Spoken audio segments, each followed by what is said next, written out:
Good morning. This is the House Appropriations Committee. It is Wednesday, January 28th, and we have several budgets to look at this morning. Our first guests are the Vermont Veterans Home, and we certainly welcome you here this morning, Melissa Jackson and Steve McClafferty. Is that correct? Okay. Please go ahead and give us your information today. Thank you. Morning. I also wanted to point out that Gary DeGasta, board president, is also joining us as well. Correct. Great. Thank you very much. Welcome. Morning. Looking at the budget development form, our budget has increased $337,439 over last year. Our general fund ask for this year is $10,033,214. We are adjusting to the new budget development form with all the new category designations. I don't know if you have any specific questions on that form for us. We can hopefully answer them for you, especially in the operating expenses now that all of that detail is now provided to you. Any specific questions on that form? There are questions from the group. Who in our group works with that? Is that Wayne? Okay. Sorry. No, so I've already checked against last year. It's good. Okay. All right. Slight increase in the general fund. The next several pages obviously talk our personal services and our detailed line by line of the budget. If there's any questions in there, let me know. Otherwise, I'll move down to the PowerPoint that provides more detail. I think that's probably what we're most interested in. Thank you very much. Okay. Great. So starting on the second page of the PowerPoint, just reminding everyone why we're here, to fulfill the promise of caring for our veterans. And just reminding everyone that although we are a healthcare institution, we remind everyone that we're a home first.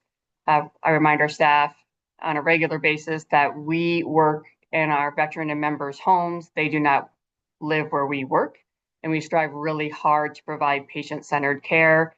If it's something that you would do at your home, it's something that our veterans can do here. Just a little bit more about the promise, coming from Abraham Lincoln's second inaugural address: to honor he who has borne the battle, his widow and his orphan. Also the VA's was the VA's motto till they recently changed it. The third slide of the PowerPoint talks about how we became about. From 1884, we are the second oldest state veterans home in the country. Wow. Yeah. Yep. Connecticut is the oldest. Property owned by Trenner Park, was a self-contained working farm. We still have some of the original buildings, and you know, what is the saying? Everything old is new again. And the Board of Trustees has leased some land to the Veteran Farming Initiative through the Bennington Conservation Corps. They are working to stand up a veteran farming co-op with the goal of bringing newly discharged veterans to Vermont to teach them farming. Farming has been shown as one of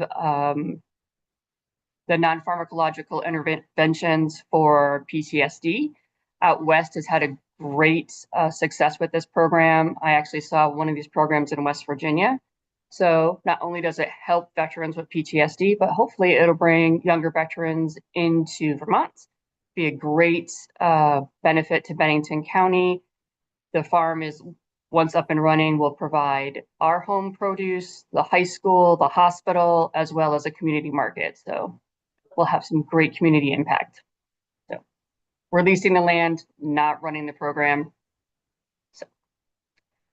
So just a reminder as to what is a state veterans home. I've been here 15 years and I still get faced with, aren't you part of the VA? We are not. Gary giggles, so does Steve. Obviously, we're a state agency. To be a state veterans home, the facility must be owned, operated, and managed by the state. Being a state veterans home allows us to access funding from the VA in the form of a basic per diem, as well as a daily rate for veterans who are 70% or more service-connected disabled. And it also allows us, when we're doing capital construction projects, to apply for VA grant funding, which we have done on several occasions. When we do this, the VA will pay 65% of a grant project and the state pays 35%. So we've leveraged this on several occasions. And in the past, where the state has fully bonded a program or a project, and we've been on the VA waiting list and the funding has finally come through, we have reimbursed the state that 65%. So it does help the state with some cost savings, especially as construction prices get more and more expensive and we all have to do more with less. So can you hold on just a second? Tom, you have a question? Hi, Melissa, Representative Stevens, I've worked with you for such a long time, so I just want to, and for Gary and Steve as well, in a different committee, but I just want to clarify for the committee. I'm glad you pointed out that you are a state agency, but you have a unique setup as well. And I just want to make sure people understand that you have a board of directors, you have a kind of a half a step away from the state when it comes to the organization. Is that right? And can you just explain how that works a little bit? Because you're not a state agency like the Department of Mental Health. You are state employees, et cetera, down the line, but there is that half a step away from state oversight. And I don't mean that in a negative way, but that you run the home through your board. So can you explain that to us a little bit? Yes, yep. So I report to a board of trustees. So they're my boss. I am appointed by the governor. So that's basically the only difference. All the other state rules and regulations, if we were a state agency, we are a state agency, apply to us. So it's just that reporting mechanism is a little different. But we follow every other rule, regulation that a state agency follows. And the land is owned by the board of trustees. So that's the two big differences. The land is owned by the trustees, and I report to the trustees. And the land portion of it, and when it comes to over the years, you've done a lot of there's been a lot of work done down there, but there's limitations from, just because it's owned by the board and you're working off of your original, when you mentioned it was a farm, I was just reminded that goes way back. And how that land and how precious that land is to the institution. Mm-hmm. Yeah, what we're limited to doing, because we accept VA funding for our grant projects, is anything that is done within the existing building that has been a benefit of VA grant funding can only be used for veterans veteran services. So at one point in time in the past, when we took beds offline, we thought, well, the DMV here in Bennington was looking to relocate. We were going to close a wing. Could they use it? And if we were going to do that, we would have had to pay back the VA a certain percentage of grant funding. We are very protective of our open space because our veterans enjoy our open space. In the summertime, actually yesterday, even in the snow, our veterans enjoy our 84 acres. So we are the largest green space in Bennington, and we are very protective of how that's used. So yes. Yep. No, thank you for that. Yep. Yes, Wayne, thank you. On that topic, are there original deed restrictions of that property at the time that it was, acquired for this purpose? Are there specific deed restrictions? So if it ceases to be a state veterans home, it has to be returned to the family. So if we can find descendants, which would be a very interesting task to do, but yes, it would have to be returned to the family. Thank you. Yep. Okay, can you Right. continue, please? Sure. So moving on to the next slide that talks about, is entitled VBH Today. So we are a premier residential community campus. where we can take care of veterans, their spouses or widows, and Gold Star parents. So we always get asked about National Guard members. So if National Guard members are federally activated, or in our slang, Title 10, they may come here. And that is a federal regulation. That's not a state regulation. It's not a VBH regulation.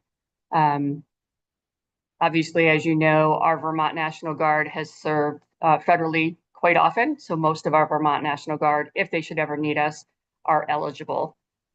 Once in a great while, we come across somebody who would like to come here who has not met that requirement. But that is why National Guard may or may not be able to join us. We are still licensed at 130 beds, but our max capacity right now is 99 beds. We do have that one unit, A wing, offline. That is because it needs some substantial life safety improvements, and also because of staffing. So we do have design work completed for A wing. The estimated cost for that is close to $50 million. So this is where the 65-35 would come into play. We had initially put in a grant application when we started the design work, making our best guess. Our guess was a little bit lower. Steve, Greg Cruzan, our facilities director, and Sabrina from Buildings and Grounds are going to be meeting to talk about, do we pull that grant back and reapply to make sure that we're getting the full 65-35, or are there ways that we can cost save to make sure that we're not asking the state to bond the 35% and then coming up short? So we have our 8-bed assisted living, which the VA calls the domiciliary, or as we say, the DOM, because domiciliary is a mouthful. We are budgeted for 192 state employees and 50 temp employees. So when I say temp employees, I mean our part-time employees, and we still use agency staff. I am happy to report that there has been a reduction in agency staff use since we met last year. And I owe that to our new director of nursing, Sarah Sigsbury. She joined us in, I keep saying January, but it was July, and she's really been focusing on hiring. So since she joined us in July, she's hired 16 nurses. And we've had 2 successful LNA classes where we've hired 4 LNAs. Tomorrow, we have 8 LNAs graduating from an LNA class who will be joining us, and we'll be starting a new class late winter, early spring. Okay, thanks. Representative Nigro? Hi, Melissa. It's Mike Nigro. And I appreciate any shout out for Sarah Sigsbury. I agree with you. She's terrific. I think maybe you were answering this, but it looks like on the budget, it's calling for almost a 50% reduction in temporary employment agencies. Is that, how optimistic is that? Or to what degree do you feel you're really trending towards that? It's a little bit overly optimistic, but Sarah is a go-getter. The first thing she does when she comes in every morning is get on SuccessFactors, which is the state hiring system. What new applications have come in? Who can, getting on the phone, can you come in for an interview? When I say she's a go-getter about getting new employees, in the hiring realm, she does it. The hiring process is a little lengthy, but she is all over it. Gary has his hand up. Go ahead. Yeah, Melissa, you may want to add the fact that you are negotiating contracts with those organizations at a lesser rate too, which really does help the bottom line. Yep. Thank you. So Steve and I will be meeting with all of the nursing agencies to renegotiate our contracts down to a lower per dollar rate. Word on the street is we are one of the higher payers. So it is time to have a conversation and renegotiate our rates. So that's in the coming months, we'll be doing that as well. So Great. Thanks. and additionally, we're looking at new scheduling software, which will definitely help. One of the nice things about this software is, so if we have a call out where a nurse calls and says, I can't come in today, right now, it's basically up to the supervisor to kind of figure out who's available. This scheduling software will say, okay, out of Melissa, Gary, and Steve, Melissa doesn't have any overtime. So we're going to call Melissa first and see if she's available. So it's really leveraging who's available, going to our staff first who don't have overtime, our staff that have overtime, and then the last people they would contact would be the agency staff who would be most expensive. So that's leveraging software to help us use our resources more economically. So we're looking forward to that. How long have you had that, or is it? We haven't, we're just in the process of, we've looked at several, so we're in the process of making a selection. So we haven't rolled that out yet. I'll be able to give you more information when we meet next year, but it's nice to have that technology that takes that guesswork out of it, because, you know, I always know that Gary's willing to work. I'm going to go to Gary first, regardless of how much overtime he has, if he's agency or our staff, but this will say you can only ask these people first. So, yep. Great, thanks. You're welcome. Our next slide has 3 of our staff members. As I mentioned when I did our budget adjustment, this is our staff receiving the Silver Award for our National Quality Award in 2025. We are working with a consultant, going through all of our systems, and this time next year, we will have applied for the Gold National Quality Award, which is the highest quality award a facility can apply for. So very excited about working towards that. We work with Activated Insights, which is Pinnacle. Oh, skipping, sorry. This is the US News and World Report. As I mentioned before, when I did our budget adjustment, we are the only nursing home in the state of Vermont to receive best in class from US News and World Report for both long-term and short-term care. Very proud of that. This is the 2nd year in a row we've received this recognition. Now Pinnacle. So Pinnacle interviews our staff, our residents and or their family members, and asks them numerous questions that fall into the various categories that you see to the left of the graph. And these are 16 customer service categories.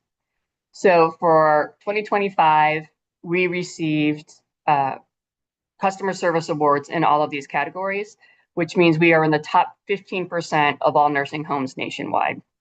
So staff continue to provide top-notch care.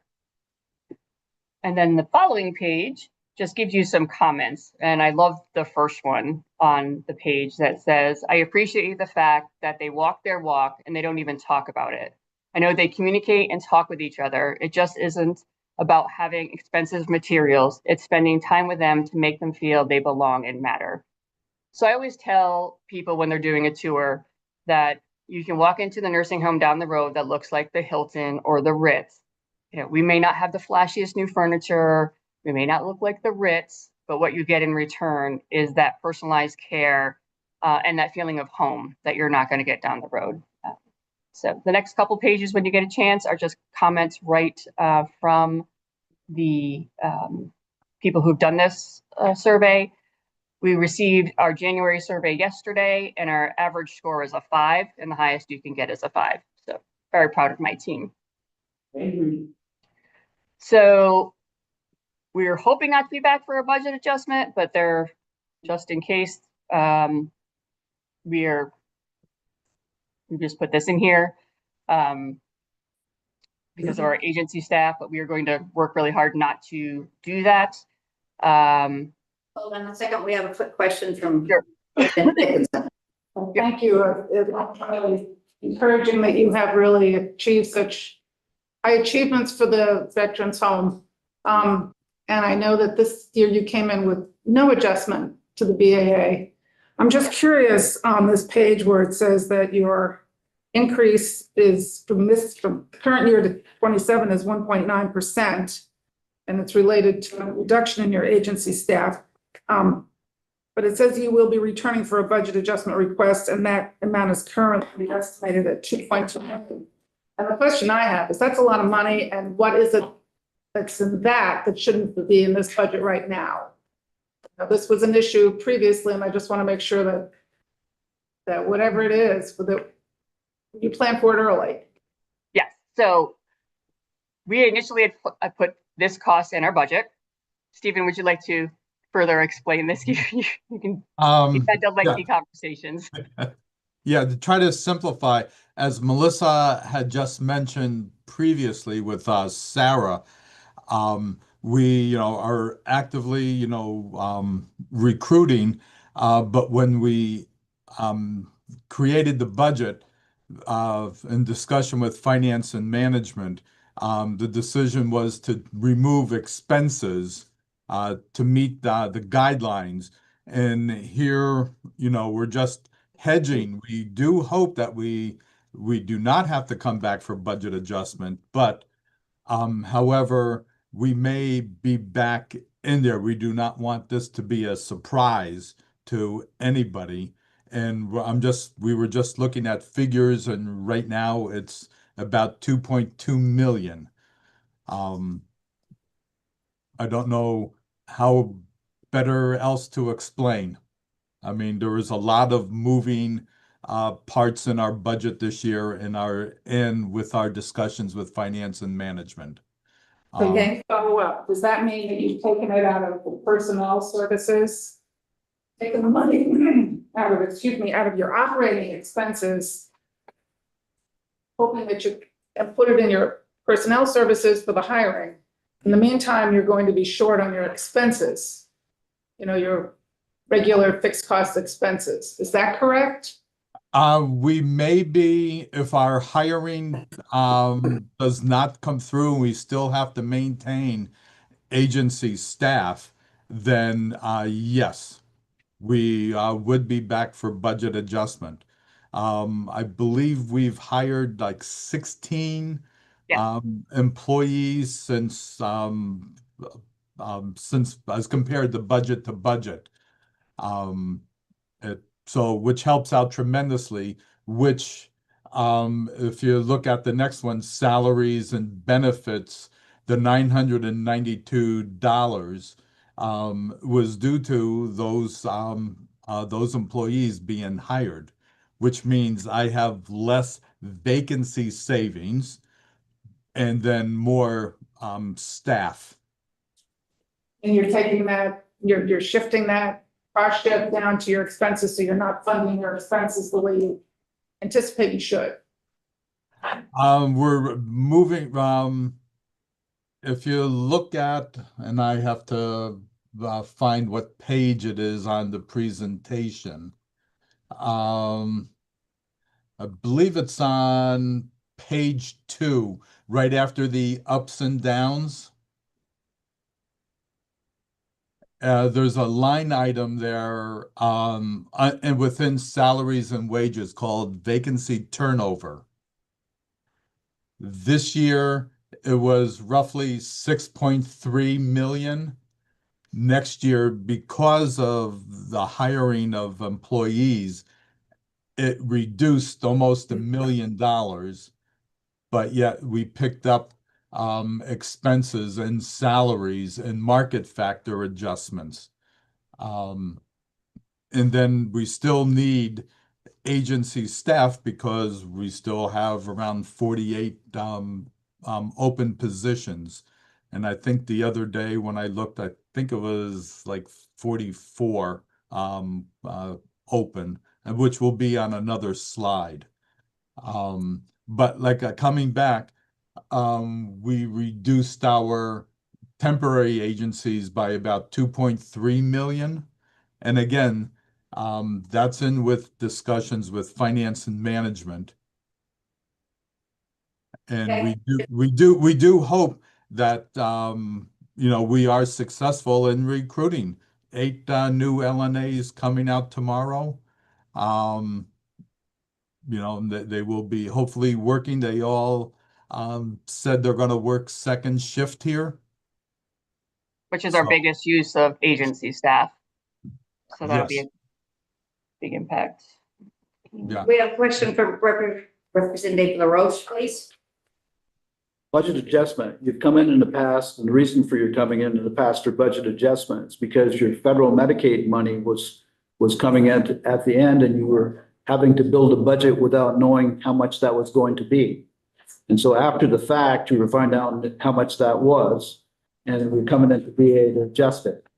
Last year, the governor's budget actually accounted for much more of your budget. And so this year, when you came in for BA, it's always a much smaller amount. Now, correct me if I'm wrong, that problem's never going to go away.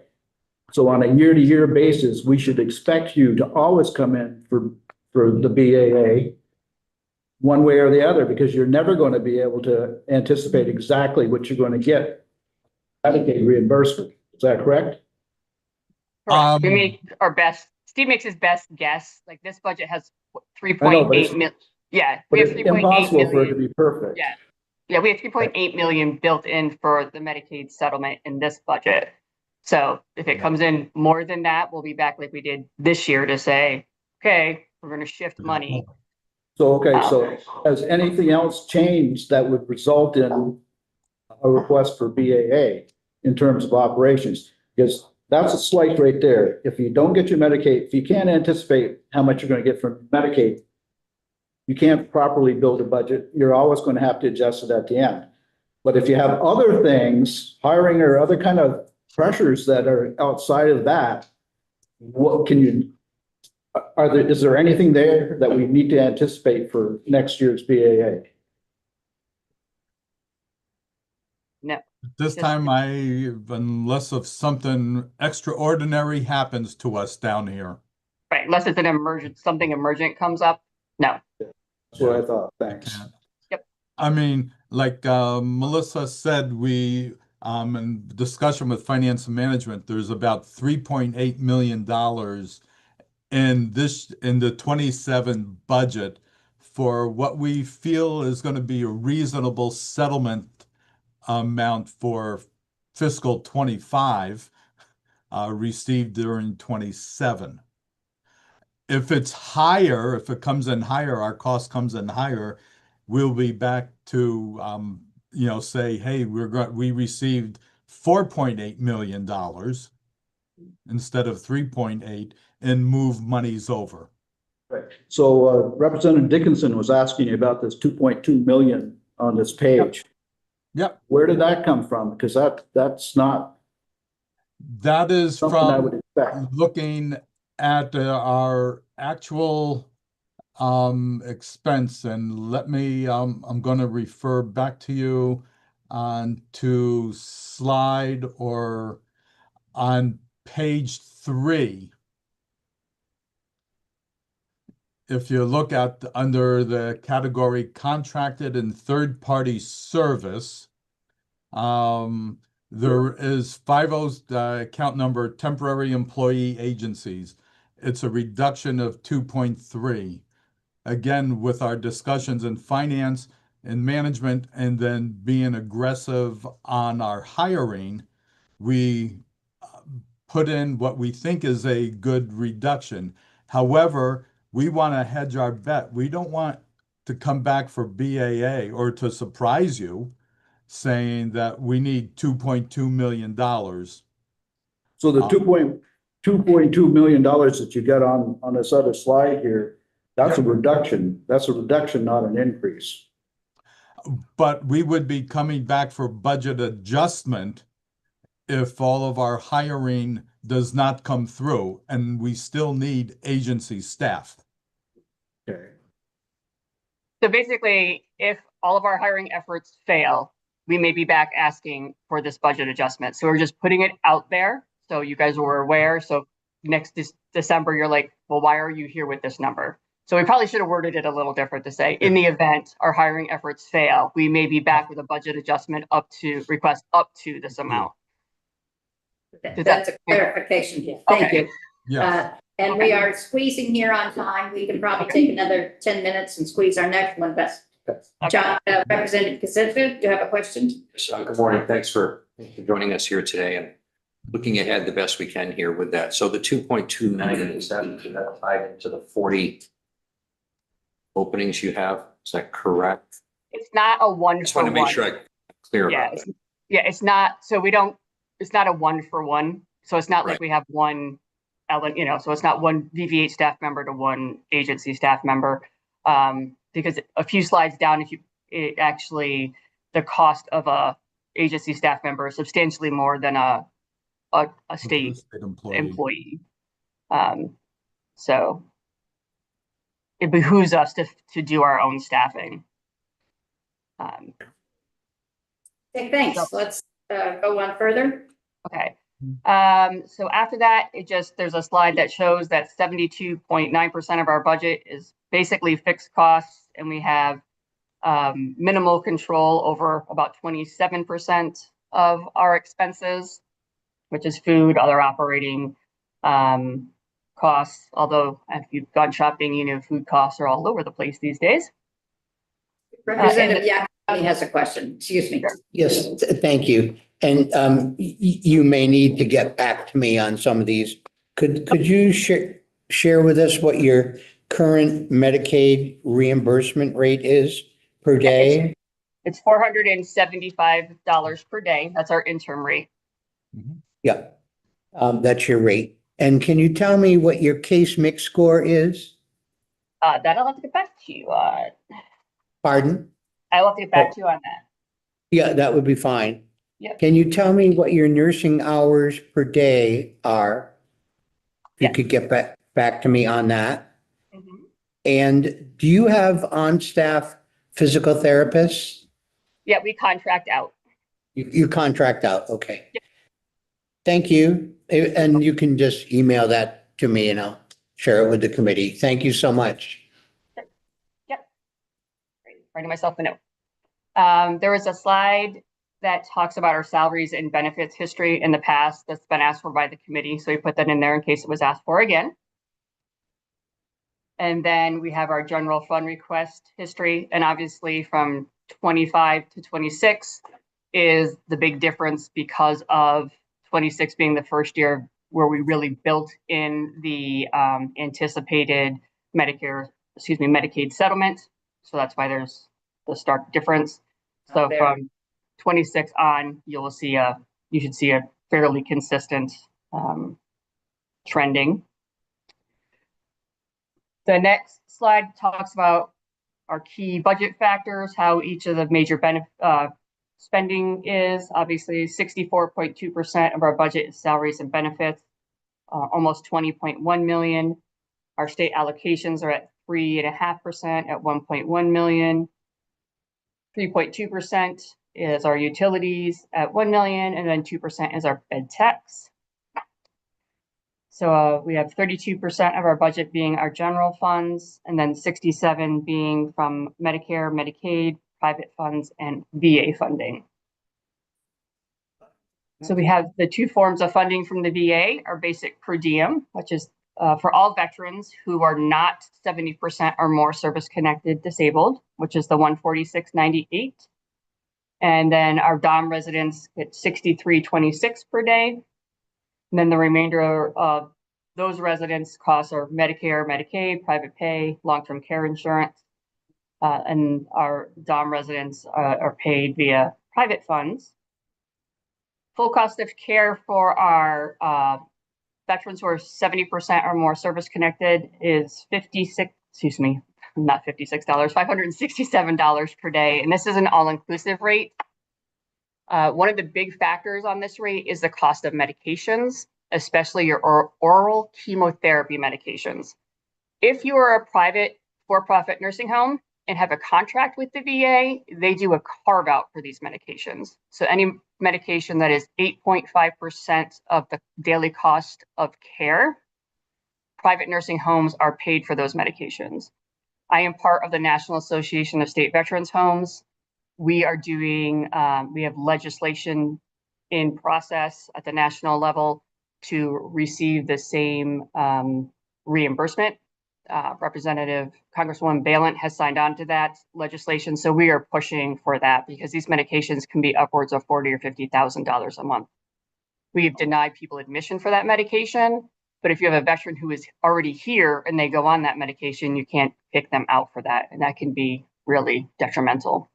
So, all right. Okay.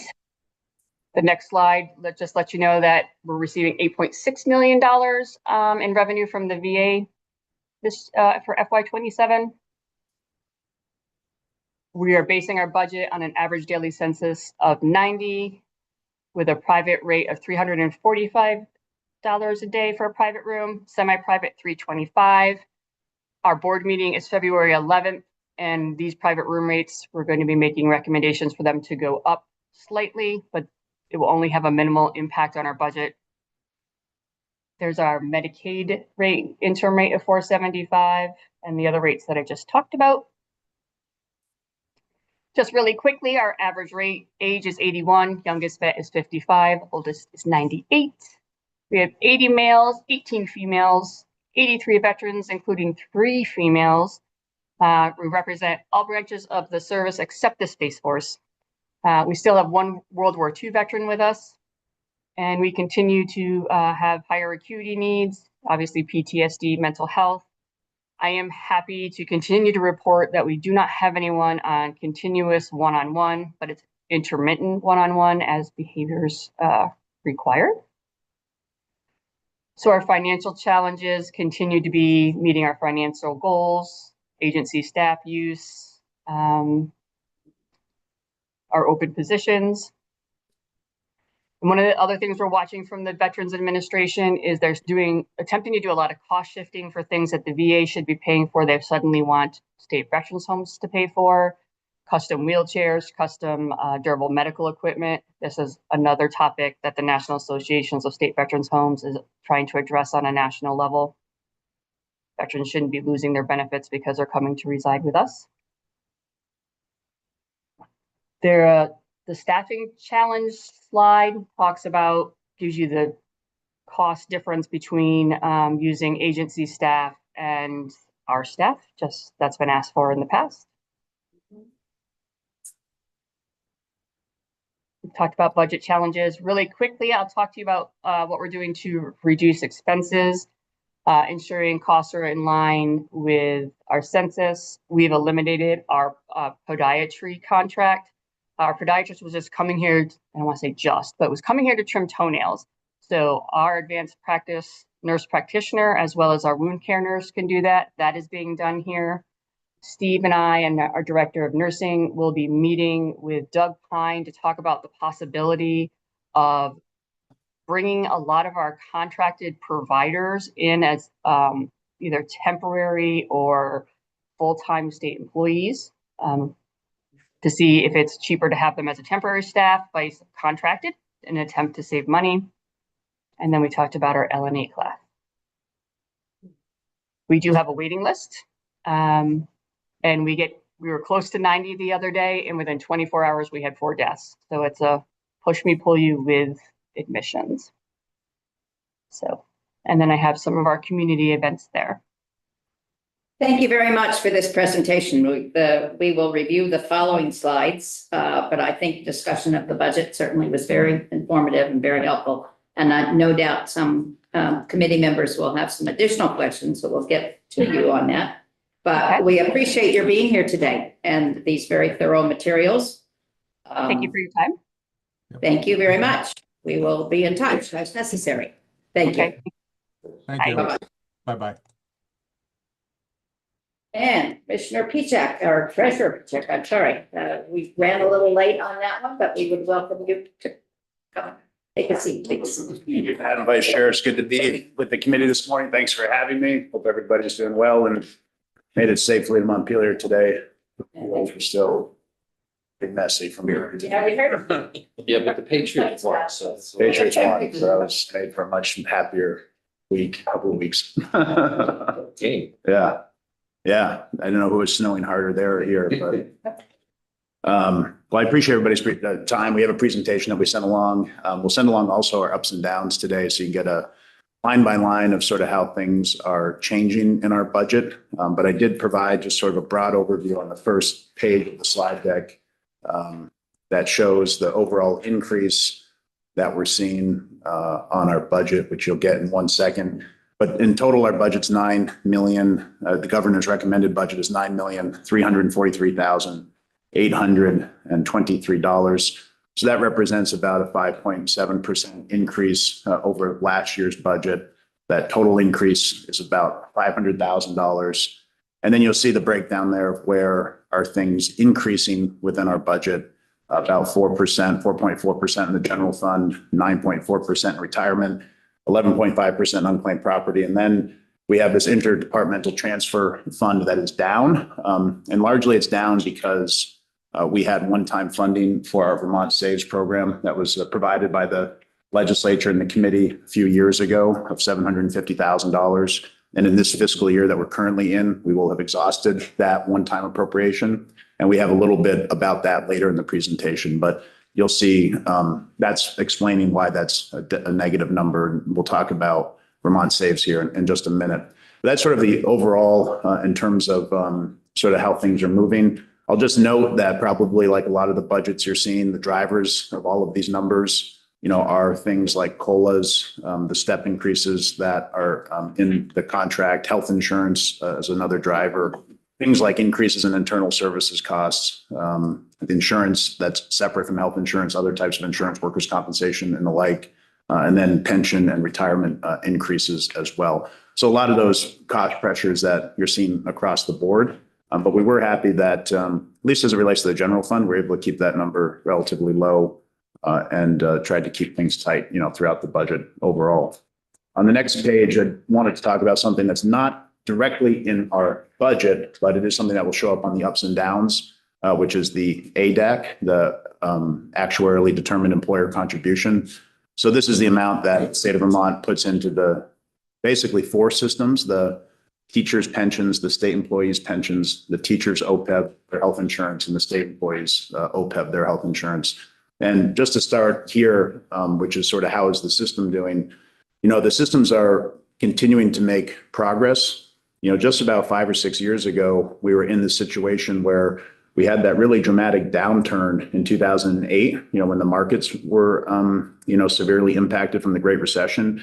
You can see where the funded ratios were. The state system was basically 100% funded. The teachers was over 80%. And then they had that dramatic drop.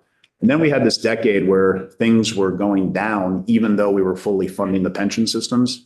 So that was causing everybody concern. And there's a lot of explanations for that, but I think the simplest one to understand is that some of our assumptions were too rosy. So even though we were putting in the amount the actuaries were telling us, we weren't hitting the assumptions, particularly on the investment, how much we were going to get in investment returns. So that meant that the funded ratio kept dropping, even though we were meeting our obligations.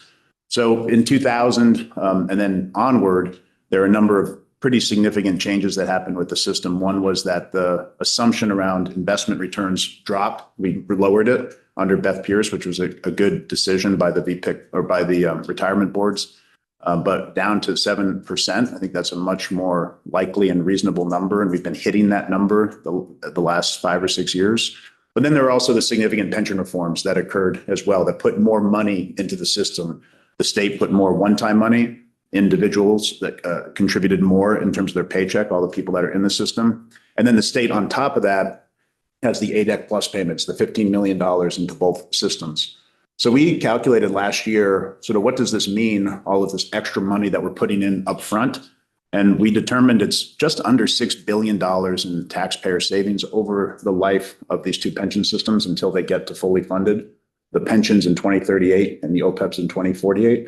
So putting that money in early is a huge win for taxpayers. It's a huge win for the system. It gets the system on a stable track, which we're seeing here, 1, 2, 3, 4, 5 years of increased funding ratios. So the teachers system is up from a low of about 50% up to 63%. That's their highest level since 2011. And then the VSERS, the state system, is up to 73%, its highest since 2016. So both of these systems are at their highest point in about a decade, for the teachers more than a decade. So it's moving in the right direction. If you go on the next slide, you'll see what it costs to continue to move it in the right direction. And I wanted to break them out into each of the systems. So you'll see VSERS, the state employees' pension. So we're contributing about $155 million in fiscal year 27. So that is a 2.63% increase over last year. And then VSERS, the teachers, is $235 million. That's an increase of about 3.58. You put those together, it's about a 3% increase on the pension side. So that's a pretty good story. The pensions in the past had gone up much more, considerably, in terms of their year over year increase. That 3% is almost consistent with inflation.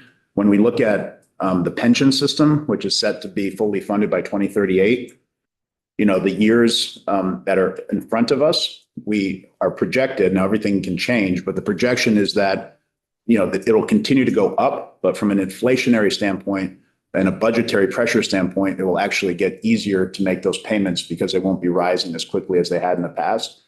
The other thing to point out is that 3% is increasing on a pretty significant number. When you increase 3% on a big number, it still increases a big. So those numbers have gone up a bit over the last 5 years, but it's now gotten to the point where it's much more manageable increases, and you're not seeing these huge numbers on the pension side for the Appropriations Committee in terms of the increases. Now, the OPEB is a little bit different story. You can see the increases here, about 100 million for the state, about 100 million for the teachers, but those are up 12% and then up 25%. And, I think the story here is pretty consistent with what we're hearing across the board when you talk to anybody about healthcare. Healthcare costs are rising dramatically in Vermont. They're rising dramatically across the country. So this is largely a reflection of what's happening in our healthcare system rather than something that's fundamentally off in our OPEB or pension system. It is something obviously we need to address, not just for the pension system, but for individuals that are struggling with their premiums and small businesses as well. The one thing I'll mention, which I'm really proud of our team in the retirement division, that number is significant, that increase. It's about $20 million from last year for the teachers, but it could have been even worse. We got a rate renewal from Blue Cross Blue Shield in July of 50%, 50, which would have meant a significant increase for individual teachers. It would have meant significant increase for the state of Vermont. We didn't really think we had a lot of options because it was a Medicare Advantage plan. There weren't a lot of those group plans offered in the state. If they went back to their system that they had before, it would have represented close to 100% rate increase. So we were sort of stuck, but our team really worked really hard to find alternatives. And there were two alternatives. One of them was much more viable than the other, and that was a company called HealthSpring. HealthSpring is a Medicare Advantage plan. They used to be part of a much larger insurance company, but they've split off. They still have 1 million members nationwide, so they're really big in terms of their footprint. And they offered us a 16.8% increase. So 50% versus 16.8. And I guess it also speaks to the moment we're in with healthcare that we were really excited with a 16.8% rate increase. Yeah. We're also excited that we have 2 years additional to this year where that cannot go more than 15%. And it can't go more than 5% depending on certain parameters that are hit.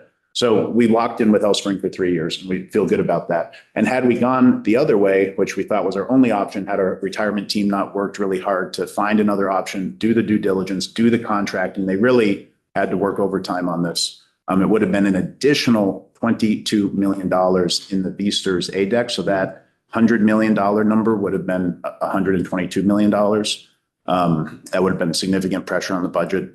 And that's not just a one-time thing. That would have been felt every year. That would have been the base, going forward. So I just want to compliment our team on being able to find a really high-quality insurance provider that is very stable financially, is providing the same level of benefits. That was obviously really important to us, and the same access to retirees as well. So that's sort of the story with the pension systems. Again, they'll be on our ups and downs, but they're not part of our core budget.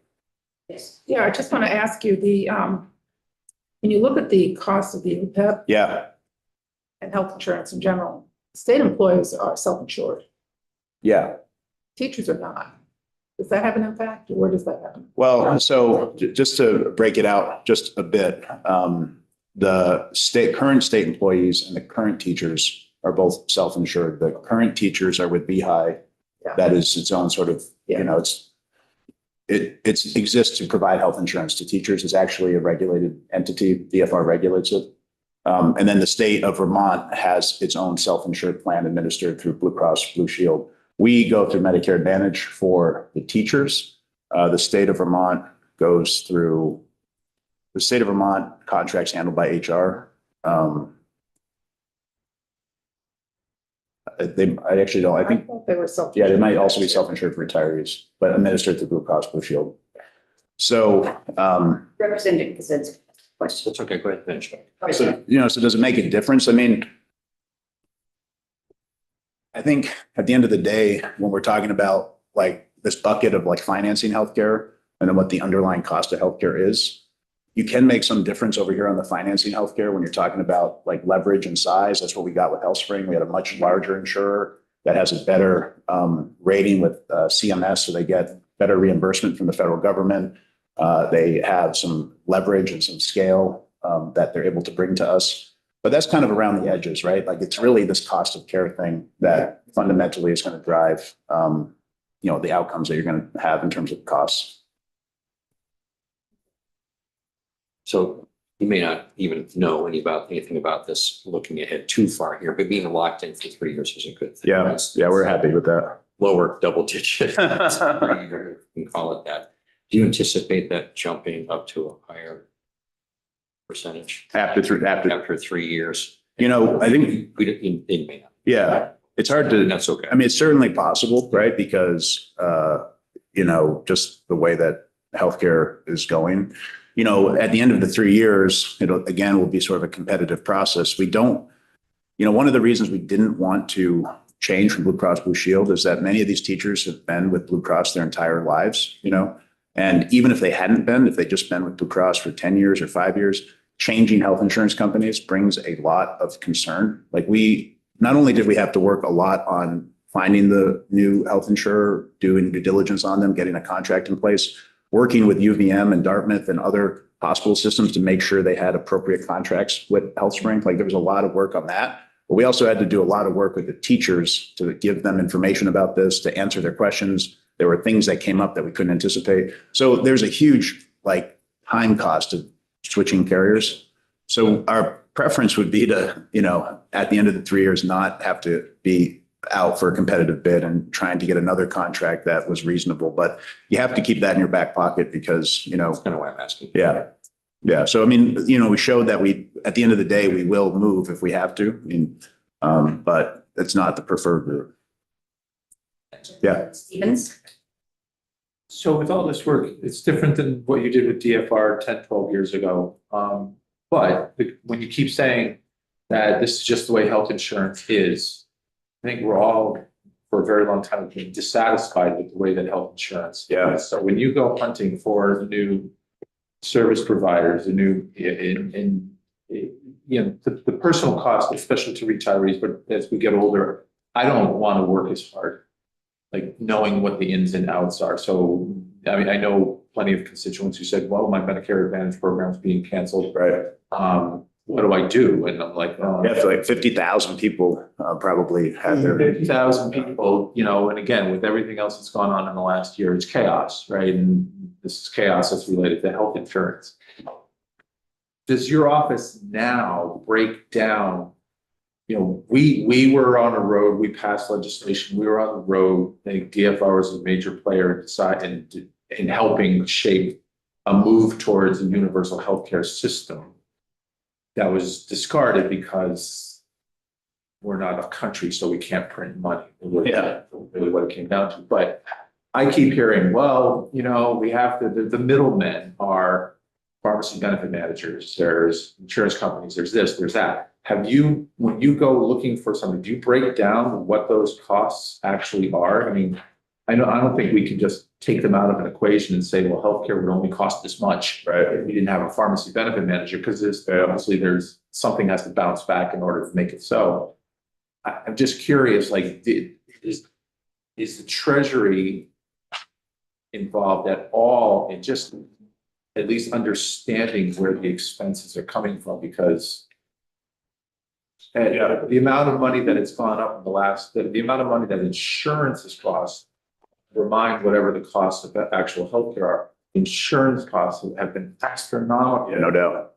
Just curious what your homework is on these things. Yeah, when we look, when you talk to insurance carriers or you look at our own contracts that we're procuring, there are pretty clear cost drivers. Pharmaceuticals is usually one of the big cost drivers, especially like really specialty pharmaceuticals, people that, there are a handful of people at Blue Cross Blue Shield that are like $1 million or more with their pharmaceuticals, right? Like it's just a big driver. We did propose this year an ArrayRx program, which we'll talk about, which is a pharmacy discount card that helps people money at the pharmacy. It's not a big, huge, systematic change to healthcare, but it is something that provides affordability at the point of sale for pharmaceuticals. So it's something that will be impactful to Vermonters. But pharmaceuticals is a big one. The other one is just people that have really high health needs, like that pot of people is growing. When I talked to Blue Cross Blue Shield last and we went through their numbers, that percentage even just went up a few percentage points, and it drove a ton of costs in their system. So the amount of people needing, a significant amount of medical care. And then overall, just generally people that need a lot of medical care is a really small percentage of their overall population. But it is where like 80% of the costs come from. So if you want to think about how do we tackle those things, in my opinion, it's trying to continue to do everything we can on pharmaceuticals as a state to chip away at the cost of pharmaceuticals. And I think it's also on the other side, trying to do everything we can to invest in primary care, to make more primary care doctors want to practice in Vermont so we can expand access and then expand the availability of people going and getting preventative care through their primary care doctor. So we didn't get universal health care, but something like universal primary care, I think is something that Vermont should seriously consider exploring because it's a much more manageable step toward providing access and coverage than trying to have the entire system be a universal system. And I think it also would encourage primary care doctors to come to Vermont or stay in Vermont. And I think it also would encourage them to be in more rural parts of the state. It is a better sort of cost structure for them than the current system. So that would just expand access. It would get people in to see their primary care doctor earlier, so things don't cost as much money in terms of treatment, but also obviously better health outcomes for people too. Going back, baby boomers are now all over. So, but that's not going to change. It's senior citizens cost more than 5-year-olds. So we know that.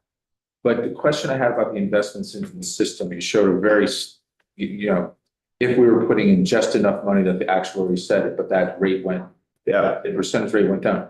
Was that a miscalculation? I mean, and I know that when we talked about this 5 or 6 years ago, there was a question, did we have the right investments? Did we, were we aggressive enough? All of those things. And that was changed in the last battle over the pensions. But was there fault in the actuarial? I mean, because that matches baby boomers starting to enter the retirement force. And I'm just curious and so more money was going to be going out. Because that generation was going in. So I'm just curious to know whether there's any parallels to that. Was it a miscalculation based on what the effect of having everybody retire? So when they do those assumptions, there's definitely like investment assumptions, like what's the rate of return? Are you going to get 7%? You're going to get 7.5%, you're going to get 8%. And then there are a whole host of like assumptions about people, like how many people are going to retire, what are their healthcare needs, all of that sort of thing. So there's always sort of recalibration on the people side. We might get it a little bit under on one side, might get it a little bit over on the other. But the big thing was more the investment piece. And the actuary, does help us determine if it's a reasonable assumption, but the state of Vermont is who sets that rate of assumption. So I would just put it on, us for having a little bit more aggressive assumptions. Now, everybody was having aggressive assumptions. It wasn't like we're an outlier, but a lot of systems were running into this challenge. But now it's at a more reasonable level. And it's also a more reasonable level given sort of where fixed income investment are right now. It's, where inflation is, where interest rates are. It's easier to get that 7% at a little bit reduced risk. You don't have to have it all in stocks and equities to get to 7%. If you have it in just a bond, you can get to 4% right out of the gate. Then you just have to clear that last 3%. So it's an easier environment to hit that 7% as well. So we're just in a much better assumption position. And the last thing I'll just mention on the pension reforms is that we used to, truing up those assumptions, we used to do that every 5 years. And now we do it every 3 years. So it just makes sure that if things are off base, they don't stay off base for 5 years. They stay off base for a couple of years, and then we recorrect them moving back in the right direction. So that was another important thing from the pension reforms. Thanks. We keep moving. All right. Representative LaRoche and Representative Kaczynski have a couple of quick questions. So out of total care, primary care, what proportion is primary care? Yeah, I've seen numbers that are, it's certainly less than 5% of like our overall healthcare spend. That's sort of the range, Primary care is less than. like how much we spend on it. Yeah. So a lot of it is being spent on specialty care and pharmaceuticals. So even if we got that number up to 10, I think it would make if we were investing in primary care and that's where more of our money was going in the healthcare system, even if we didn't add money to our healthcare system, we just tried to shift it to primary care, I think you'd see a pretty significant impact. So, yeah, I have another question about House Spring here. Oh, yeah. Part of that piece there too. It's an advantage plan here. Yeah. So we're on Cigna here for one of the. Right. House Spring here, but when you get into that third year being locked in, is there a point in time that anticipate being notified about any kind of a change? Just Yeah. asking it kind of a proactive, kind of, you're actually monitoring that. Yeah, for sure. What's happening here. So like similar with our Blue Cross Blue Shield contract, there's a requirement that they give us a rate renewal, by July 1st of the year before the plan year. So that gives us time to look at it, sort of kick the tires on it, negotiate with them, and then accept it, or alternatively find another carrier. So we definitely have time. That's what happened this year. Yeah. Yeah. Now, this was a tough year for Medicare across the board, so there weren't a lot of other options for us, but we're happy that we're able to find HealthSpring. A different card. Yeah, no doubt. And it's confusing. I helped my dad. I helped him. He's an accountant. He advises businesses. He's older now, but he needed help figuring out his health insurance, right? And we had to go through it with him. And I had to spend a lot of time myself as a former insurance commissioner trying to understand what were his best options. It was not easy to think about Vermonters that are just out there trying to navigate this. Thanks. Let's go on to your, Thank you. stuff. Thank you very much. So those are the things that are in the governor's recommend. I also wanted to point out the things that will hopefully come to the committee through two other bills that we have out, our treasurer's omnibus bill and then also an Array RX bill, both of them starting in the House. This omnibus bill is currently in government operations. And there are four things that touch the appropriations committee. First is this mechanism to temporarily fund Vermont Saves, which I'll get into. There's a pension task force request for $75,000 for one-time money. This is for actuarial costs. I'll get into that in a minute as well. The retirement division has a request for one position, and then the unclaimed property division has a request for two positions. Both the retirement division and the unclaimed property division are funded by the assets of the retirement division in that case, or the unclaimed property division in the other case. So in both instances, there's not a direct general fund impact, and we don't anticipate there being either an indirect general fund impact as well. So just wanted to call that out. Actually, for all four of these items, they wouldn't have a base general fund impact, and that was important for us when we moved these forward. So on the Vermont Save slide, you'll see that, I just wanted to provide some highlights. This is something that we passed in 2023. We were able to get it up and running at the end of 2024. So in about a year, we were really excited about that. We partnered with Colorado, and a number of states are now with Colorado. It's the only way that we could have got it up and running is through that state partnership and that state collaboration. It allowed us to do it more quickly, have less headaches, and then also ultimately do it at a lower cost as well. So the program fully launched less than a year ago. It fully launched in March of last year. And currently we have about 5,400 funded accounts. So these are 5,400 Vermonters, most of whom have never saved for retirement before, that are now saving for their future. Collectively, those 5,400 people have put aside over $5 million in retirement savings. And both of those numbers continue to go up every week. We get weekly reports. When I did this presentation to the administration in November, that collectively saved number was 3.5 million. So it just gives you a sense of the growing amount that is collectively being saved. And then these next two bullet points is the thing that I'm most excited about with the program. 55% of savers are under the age of 40, and 30% of the savers are under the age of 30. So a lot of young people that previously were not saving for retirement are now putting away money. And when you're putting away money, you'll see that on the next slide, we have in a minute here, we have like the breakdown of the age group. When you're putting away money at age 22, a couple $100s a month, That means hundreds of thousands of dollars by the time you reach retirement age. So many Vermonters, 5,400 now, but we estimate that will get up to about 20,000 and 25,000, over the next 5 to 7 years. So that number will continue to grow and more people will be building a stronger future for themselves. And then I just also wanted to mention this point at the bottom, employers that we have spoken with, we've gone out and talked to employers that are in the program. We've heard from chambers of commerce. We do a lot of engagement with Vermont Saves, and they viewed it as a valuable employee benefit. A lot of employers we've talked to have said, our employees said, what's the thing you want that we don't provide you? And they say, we want retirement benefits. And they're saying, well, they're too expensive. They can't figure out how to do it. And then Vermont Saves came along and they were able to provide this benefit at no cost to their employees. So we've had good feedback from employers as well. When we went around the Vermont Saves tour, the employers we talked to said, this is great. Now can you do health insurance? So this is, that's a bigger bite of the apple. And then on the next slide, you'll just see the breakdown. Data is a little bit old, but it gives you a sense of just where people fall on the demographic scale. So each one of those lines is an age. So 18, 19, 20, 22, 23, 24, all the way up to in the 80s. But you can see how it's skewed toward younger people, particularly people in their 20s that are saving for their retirement. So just couldn't be happier with that progress, specifically with young people, and also overall the progress that we're seeing in the Vermont Saves program. So on the next slide, just a little bit of background of the funding. So I mentioned it passed the legislature in 23. We had a one-time appropriation of $750,000, the authority to establish the program and hire for 2 positions. We, got the $750,000, which will run out in this fiscal year. It was a relatively modest amount that we asked for. The state of Maine, for example, was about double that amount. Other states that have implemented the program have had more significant upfront asks than that. So I think we came in a little bit low as to what we needed to get it to a sustainable point.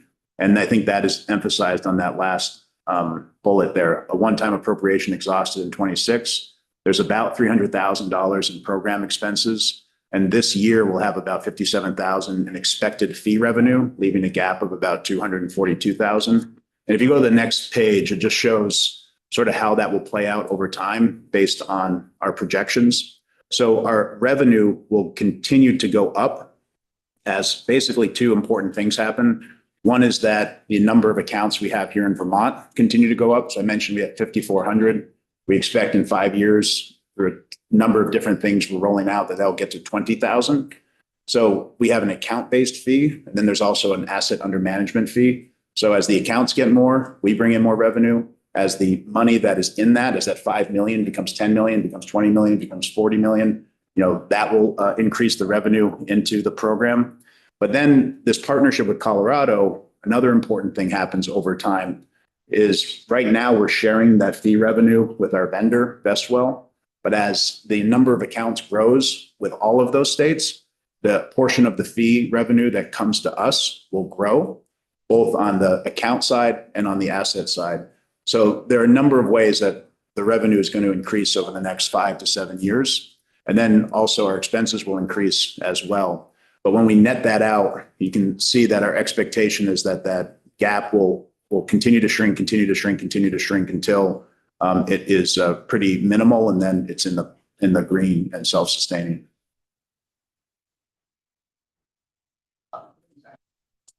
The program in Colorado, are they doing exactly what we're doing in terms of how they're set up?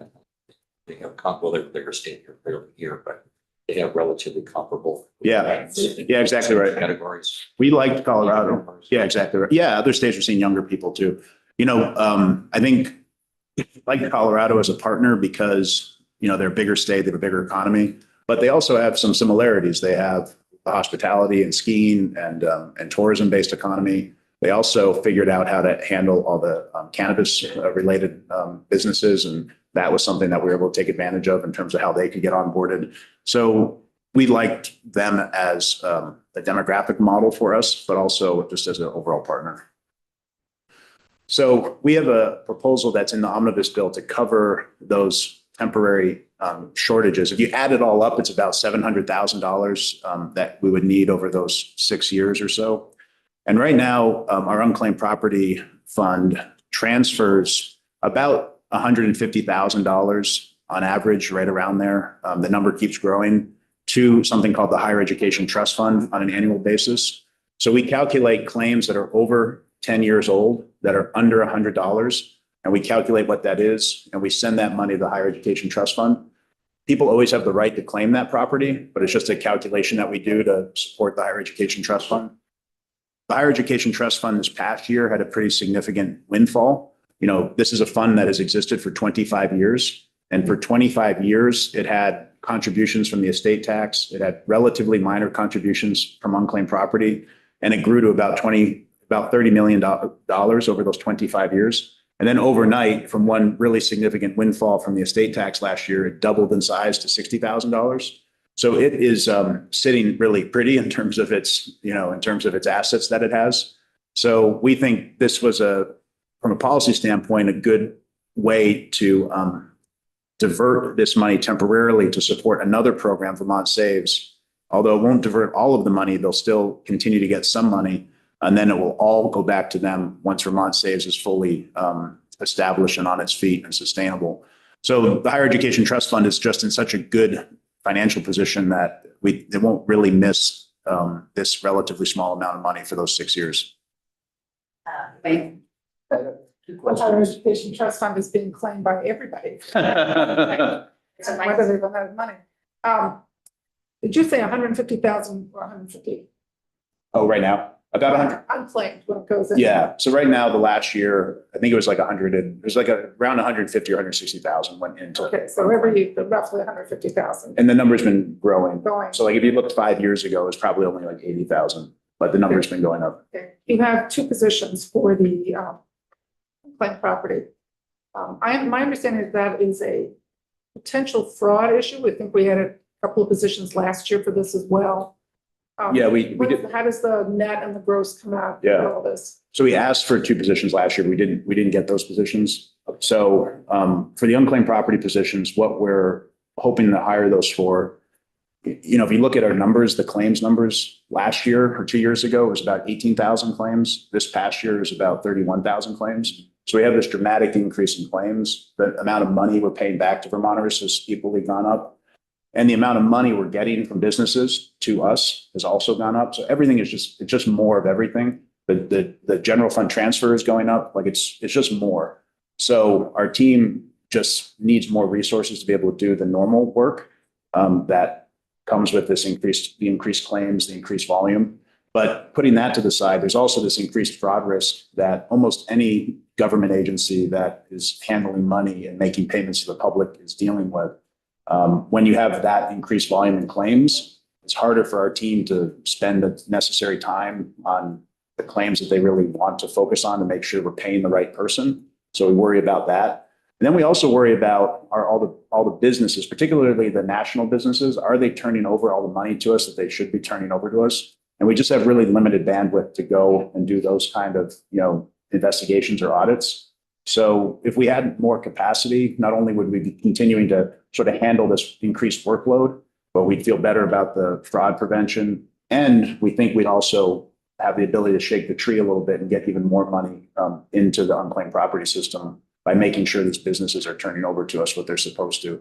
So the general fund would theoretically increase. Yeah, exactly right. This other fund. Exactly. And even just naturally, the general fund transfer is increasing because the amount of money coming into us just naturally, not even from us going out and making sure everybody's turning over what they should, has been going up pretty consistently over the last 10 years.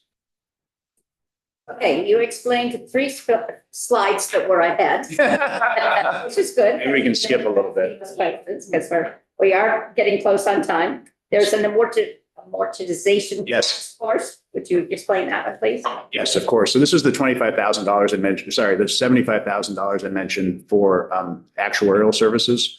So what we want to do here, all of that good news that we mentioned with the pension system, it's created a good problem for us, which is that between now and 2038, we're going to become fully funded because we are required to basically recalibrate and put the amount of money that's required to get us to fully funded by 2038. But the problem is, as you get closer to 2038, if something goes dramatically wrong, if you have a 2008, if you have health assumptions or retirement assumptions that are way off, that unfunded liability can get really significant overnight. And then you have just fewer years to spread it over. So it's a good problem to have, again, because it means we're getting closer to the end point. But we want to make sure we land the plane in a way that we can sustain on the budget and eliminates risk that's somewhat unnecessary. So we're not suggesting an outcome here, but what we want is all of the stakeholders that participated in the pension reform in 2022 to come together for this very specific issue of how do we deal with the amortization period between here and 2038 for the pensions and here in 2048 for the OPEB, and then come back with that recommendation to the committee, to the legislature at the start of next year. I think it's a really important exercise for us to engage in. At the very least, I want everybody to come in with their eyes wide open and say, this is the risk. Maybe we don't change anything, but everybody should sort of understand what comes with not changing anything. But I think more realistically, we'll probably come up with a way of balancing that risk and getting the pensions to maybe the same 100% funded or nearly funded 100% on those same timelines. So that's the purpose of the task force. And it'll just need a little bit of one-time money to help with those actuarial costs to run scenarios as we develop over the summer. But how does this work in with VPIC? So VPIC, I'm trying to think if VPIC was not a member of the pension task force. So they certainly would be somebody that we would consult. Yeah. And VPIC, just so you know, VPIC as a commission has talked about this issue, and they're worried about it because they don't want to, it also could impact how they have to invest a portfolio if all of a sudden they're expected to have even greater returns because there's this unfunded liability. So they've been talking about it amongst themselves, and how should they address it, or what should they do? And I just think this is the approach. I think let's not come up with the answer on our own. Let's get everybody together, come up with a universal answer with the stakeholders, and then come back to the legislature with what everyone's best sort of, best thinking is. Okay, there were two last items in your. Yeah, thank you. I'm sorry, I'm trying to. No, of course. Because we need to take a break before our next group comes in, but the Sweet. retirement position. Yes. And the array, yes. So the retirement, we talked about the unclaimed. The retirement position is for a single position. I talked a little bit at the beginning about HealthSpring and that work that the retirement division did. It's just an example of their good work, their great work, really, but also it can get pretty taxing on them because they are a really lean system. We don't have very many employees in our retirement system relative to other systems. And these are the stats on that. In a national average, there is one employee per 1,300 members. So you have one employee in the retirement division and 1,300 members. In a state that's comparable to Vermont and our size, it's one employee per 1,200 members. And in Vermont, in our pension system, it's one employee per 2,800 members. So it's more than double. So we're a really lean shop. They do a great job, but they're just worried that their capacity now will mean that they aren't always looking ahead at issues and able to confront issues and save money and be more efficient. So, we've talked to all the stakeholders on this, basically the public pensions and the boards of retirement, and they're all supportive of the retirement division getting this position because they know that it will just add to their capacity. And again, this is funded out of the retirement funds, not unclaimed property, or not the general fund. And then the last item, this is a different bill, H577. This is the pharmacy discount card program that I mentioned earlier.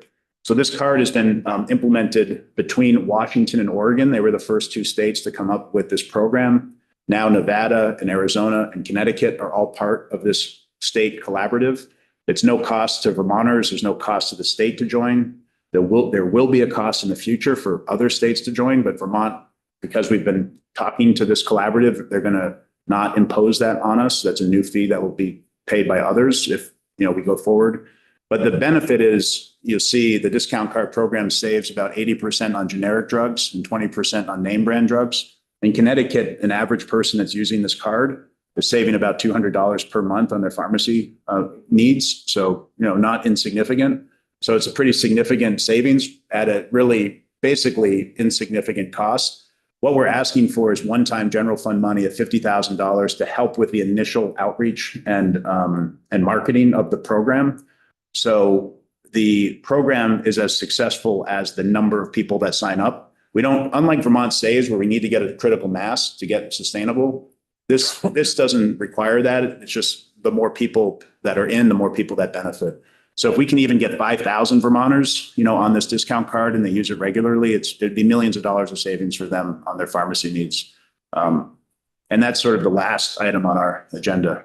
We appreciate your giving us a thorough review. Everybody always has questions. Yeah, well, it's great. No, we appreciate it. If you have other questions, feel free to reach out. Sure, I guess one last question. Oh, yeah. That's a request. I'll make a point, please. How much money is in the unclaimed property fund? Yeah, so there's about $150 million that is owed to Vermonters. There's another 20 million or so that's in mutual funds and other equities that separate from the 150 million. Now, what do we actually have in our office? We have about $20 million, let's just say, because what we do is we send excess money to the general fund to help, with the budget every year. And that's Some portion of that each year? yeah, and that number has been going up, every year for the last decade or so. And we expect it to continue to go up. But that's the way we've been running the program for the last, for as long as the program has existed, from my understanding. Under the higher ed trust fund, how does money come out of that? So every year, if we have an investment return that allows us to make a distribution, so we invest the money at the treasurer's office, and we've had really good years the last few years, we can distribute up to 5% to VSAC, to the UVM, and to the state colleges. And then we can do an extra 2%, I think it is, to UVM and to the state colleges if the investment returns are particularly good. So we have a committee that sort of makes that determination. We've been trying to be a little bit more conservative, and there was one year where we didn't pay anything out because the market was bad. And we wanted to be a little bit more conservative with our payout, because then we can assure that there'll be a smoother payout, even if there's a bad market year. So we're actually gonna maybe get you to come back in and talk to us Yeah. about the Vermont Higher Ed Trust. So let's hold our questions. Sounds about great. that. That's my last one's back on card. Yeah. That card, any downsides? Any I don't- risks? Yeah, I only see them as wins because it's a win to the consumer, to the state of Vermont. There's no ongoing cost. To pharmacies, this card, because there's no profit motive. There are other cards that exist out there, but this has a better reimbursement rate for pharmacies because it's a state-run program. And this is a card that doesn't sell consumers' data. Other cards do, and that's obviously a significant privacy concern. So I think it's a win for consumers, for the state, and for the pharmacies as well. Thank you very Yeah, much for thank you. coming. We appreciate it. Yeah, of course. Thank you. If we have other questions, we'll get it. Of course, please do. Yeah, thank you. So why don't we do 9 minutes and get back at